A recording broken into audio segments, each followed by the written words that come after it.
and welcome to another Gear Talk. We do this every other Thursday. Sorry, we're not touching COG weaponry today. We're not dealing with that. Every other Thursday we're doing a Gear Talk every 5 o'clock. Why aren't you here? As you can see by the green, we're talking about the real military might you find on Sarah, not the COG army. We're talking about the Union of Independent Republics. Mainly we're heading to GORASNI. That's right. I figured, I haven't had a chance to use the green that often. Green's my favorite color. And it's dark out because of daylight savings in Minnesota. It gets dark pretty quick. So I was like, let's actually do some UIR, because I don't really talk about them. I've been requested to do UIR, but I've never touched it. This is just going to be touching on like one of the weapons we find in the UIR. I'm going to save the big UIR discussion series if I ever have one. There's not a lot of actual main UIR stuff that we get in the story. We get some, but we don't get a lot. So I figured right now, let's just talk about one of the well-known weapons of the UIR, the Booshka.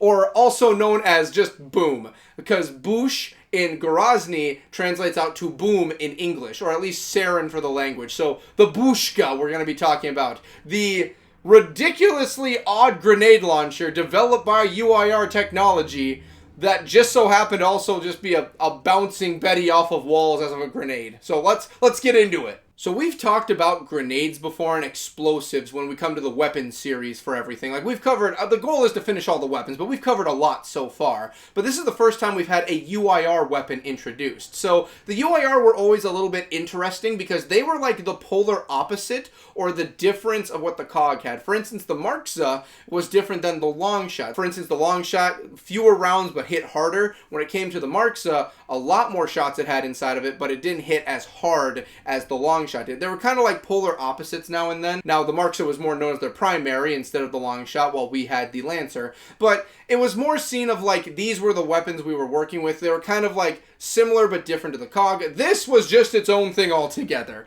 So I have the notes also right here, because when I originally did the weapons series discussions for a lot of things, I went more in-depth into the weapons than just their history. So I figured we'd just jump back into that and give you a more detailed explanation of like some of the stuff involving it, like with the ammos, or how much it can hold, or exactly how it's reloaded. That's how I originally started all, so I kind of want to touch on that again. So when it comes to the Booshka, we have it where it has a magazine of 3. So basically within each shot it has before you have to reload, there are 3. So the max capacity of the Booshka sits at 15, but you can only shoot 3, so pop, pop, pop. And then you got to reload that. Reloading it, it has a drum as the ammunition for what it holds. It is a drum cartridge. So much like you see with like, you'll see it with like bigger weapons, like in the real world, with like the SWAT teams you see with the stereotypical grenade launcher where they have like, they shoot beanbags or sometimes even explosives. You have it where it's like a circular cylinder and you load them in. This, you just take out the entire drum and you put a new drum in. It's right at the bottom. You just pull out and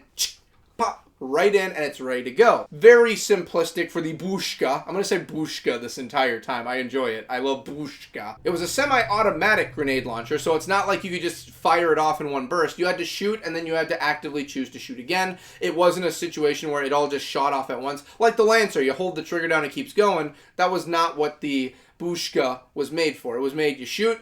And the interesting thing about what it's shooting is, the UIR were experimenting with some fun stuff by the sound of it. So these grenades were basically emulsion-based grenades. So they roughly came in about the size of probably holding an actual grenade, but they're based more like a giant bullet. If you've ever seen what a grenade shell actually looks like from a grenade launcher, it does not look like just a grenade. That is not what they shoot. So these were basically like infused with emulsion, and they were very interesting because this was some high-grade technology, and we already knew the UIR were pretty high-tech on the technology side. They were already working on getting space travel going, and they were the original inventors for the blueprints for the Hammer of Dawn.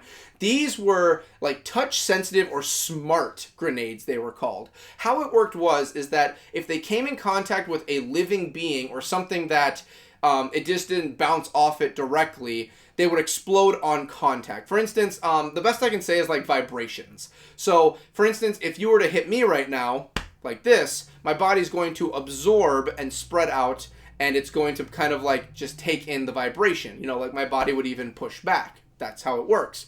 Now, when you have a wall, my hand's not going to cushion into anything. It's going to just stop my hand. So if it does that with the grenade, it bounces off. So with the wall, bounces off, and it goes off, and it has a time detonation at that point of around 3 seconds, I believe. So after it bounces, then the timer goes off. But if it makes contact with something that's able to absorb the shock, then it explodes. So humans, locusts, enemies, they were definitely like, you get hit with this, you're done.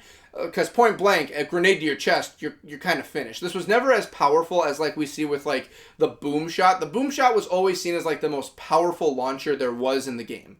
So the boom shot was just F off, you get hit, you're done. Now with the Booshka, it wasn't as powerful, but it's the fact that you had more ammunition you could work with, you were able to bounce off, it had more versatility, more variety to what you could do with it when it came to the Booshka compared to the boom shot. This is also UIR tech, and we'll cover this in a few moments with when it comes to like how the Locusts are involved, but it looks like in a way they might have like based off the boom shot off of the Booshka, because if you look at the COG side of things, they don't have a lot for like explosive weaponry that explodes aside from grenades.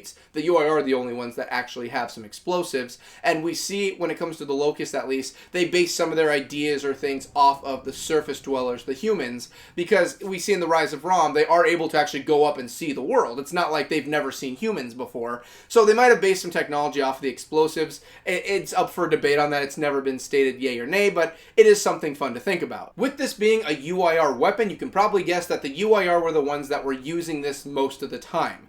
It was very much a versatile means of like scattering out a group or taking out a group of enemies. It was never as powerful, like I said, as like a grenade or a boom shot, but it definitely was a very powerful explosive. It is from a grenade launcher. You'll guess what it's going to shoot out. So this was used towards the entire Pendulum Wars because this was a UIR weapon that was very well known, as we see in Judgment. Paddock knows about the Booshka. He loves the Booshka. Booshka! It means boom! That was Paddock. He very much loved the Booshka. So we saw that as being a versatile weapon that was used, but we don't see it a lot throughout the entire game series. Now, if you want an in-game answer when it comes to, like, what we know about it, Judgment didn't come out until after the trilogy. It was a newly introduced weapon in Judgment. It was just new to us when it first ever came out. Now, in-game, or, like, in-canon story-wise, how it's kind of seen and explained is that they were kind of phased out as the wars went. Because of the fact that the grenade launcher, those were mostly over in UIR territory. GORASNI, they were the ones who had it. COG didn't, up until the Locust War, COG made it a very heavy point. No enemy weapons will be used. Only COG weapons will be used during warfare.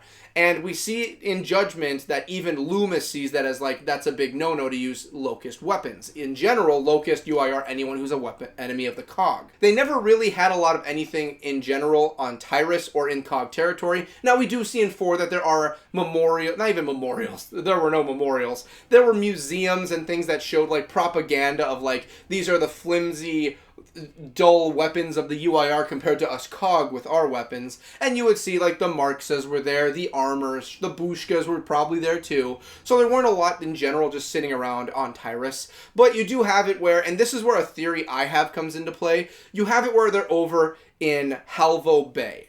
Now, how I see this is that Karn was originally sent out to take out GORASNI. He was sent with his little branch of the army to wipe them out, and wipe them out he did. He did a very good job of that. And then it was told, after you are done with them, join us over in COG territory where the real fight was happening. They were taking on the winners of the previous war. So they make their way over there, and they are fighting, and they end up in Halvo Bay, and this is where we start seeing some of the Booshkas. If I have to stake my money on it, I am putting money on the fact that the Locusts ended up bringing over those Booshkas. They brought them from GORASNI. I can guarantee you. Now, yes, there could have been a Booshka here or there over in Halvo. This is where the Onyx Guard Academy was. So obviously, they probably had some there to show, like, these are the enemy weapons. This is what you need to know. Probably something like that. But I mean, think about it. You're an army that's going to scavenge anything. It is stated many times in the games, in the books, in the comics, the Locusts are scavengers. They go through,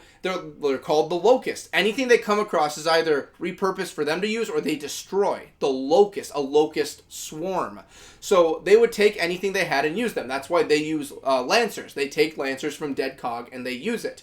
I can guarantee they did the exact same thing over in GORASNI territory. We see it with the Ragers. The Ragers are carrying breach shots. The breach shots are just remade Marxas. What reason would they not have to take a grenade launcher and bring it with to go and fight the cog? I can guarantee they probably did. So I have a good strong feeling that the reason we find the UIR weaponry over in Helvo Bay was probably because the Locusts were bringing that over with them when they came back. They were done, took everything they can from GORASNI, and they went right after the cog with their weapons. That's my idea. It makes sense why the Booshka would be found here. Now, it's never been said if that's canon or not, but it makes sense. I mean, why would you just go over there, curb stomp everybody, leave all their weapons, leave all their items, and then just make your way right on over like, okay, we just used up all of our ammo.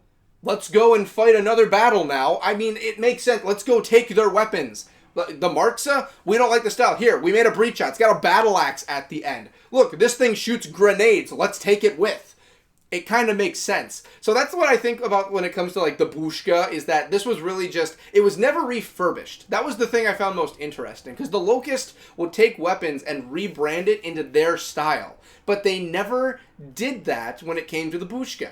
The Marxa got repurposed. You know, they take the long shot and everything, but they see that as like, this is their style of optimal weaponry. The hammer burst, the boom shot, those are made by them, but they still took ideas from the surface. But the Booshka is like, this works pretty well. That long shot over there, those Nashers, let's take those too. These things are working pretty well just as they are. No need to rip the scopes or anything or put anything on there. Just bring it with. It goes boom when it hits things. It does the job. You know, the Locusts remind me a lot of the orcs from Warhammer 40k. As long as it destroys and kills and it goes boom, take it. It's fun. Let's do it. So that's my idea for the Booshka. That's the Booshka video in general. It was only introduced in Judgment, so there's not really a lot to cover here. This probably is not going to be that long of a video. I say that about a lot, but this is most definitely not going to be. I'm at 13 and a half minutes raw footage right now. I can guarantee it's less than that.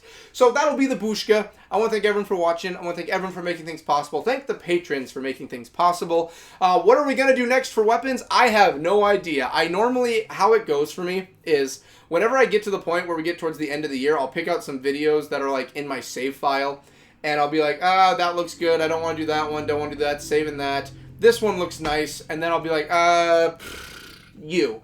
And the Booshka, I can talk about the Booshka. Let's make a video about the Booshka. And I want to talk about UIR because I like green. So, thank you all for watching. I will see you guys in the next Gear Talk, next stream, next anything you see me in. Always a fun time.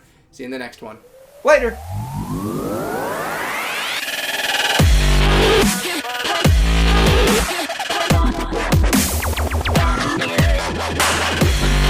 Yeah.